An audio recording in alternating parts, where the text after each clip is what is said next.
সম্মানিত কাতার প্রবাসী ভাই ও বোনেরা, আসসালামু আলাইকুম।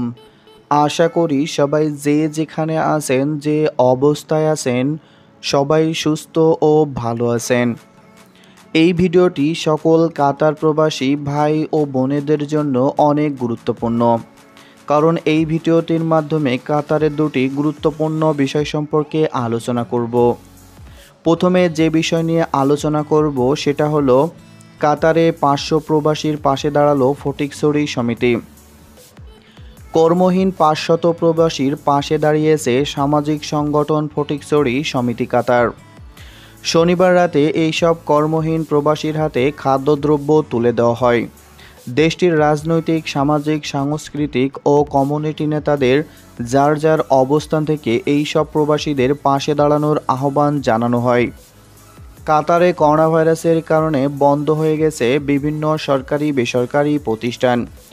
কর্মহীন হয়ে পড়েছেন প্রবাসীরা, তাদের সাহায্যে এগিয়ে আসলো কাতারের সামাজিক সংগঠন ফটিকছড়ি সমিতি।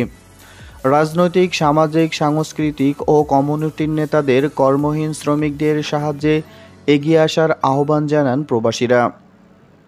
কাতারে বাংলাদেশি সব সংগঠনকে যার যার অবস্থান থেকে প্রবাসীদের সাহায্যে এগিয়ে আসার আহ্বান সমিতির নেতাদের।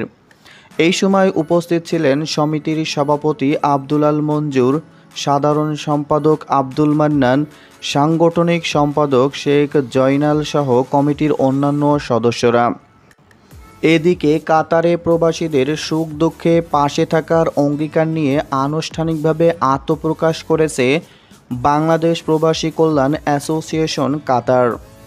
কাতার থেকে সহকর্মী আকবর হোসেন বাসু জানান, রাজধানীর দোহার সারে আসকাম মোবারক আলী রেস্তোরাঁর সংবাদ সম্মেলনের মধ্য দিয়ে 131 সদস্য বিশিষ্ট কমিটি ঘোষণা করা হয়।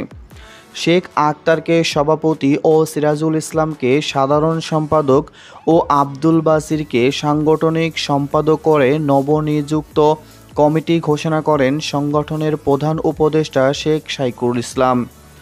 এই সময় উপস্থিত ছিলেন সংগঠনের উপদেষ্টা মবিনুল ইসলাম, সহ সভাপতি তহিদুল ইসলাম, সহ সাধারণ সম্পাদক নাজিম উদ্দিন ও কবির হোসেন, সহ সাংগঠনিক সম্পাদক আব্দুল করিম ও আল আমিন সহ আরও অনেকেই। বক্তারা বলেন, করোনা ভাইরাসের কারণে দেশে আটকে থাকা 12,000 কাতার প্রবাসীদের দ্রুত কর্মস্থলে ফিরিয়ে না নিলে এক অনিশ্চয়তার দিকে চলে যাবে প্রবাসী পরিবারগুলো। তাই পরিস্থিতি মোকাবেলায় প্রধানমন্ত্রী, পররাষ্ট্রমন্ত্রী, প্রবাসী কল্যাণমন্ত্রী এবং কাতারস্থ বাংলাদেশ দূতাবাসকে উদ্যোগী হওয়ার আহ্বান জানানো হয়। তো বন্ধুরা, এই ছিল এখনকার মতো কাতারের দুটি আপডেট নিউজ। প্রতিনিয়ত কাতারের আপডেট নিউজ পেতে আমাদের চ্যানেলটিকে সাবস্ক্রাইব করে পাশে আসা নোটিফিকেশন বেলটি অন করে রাখুন।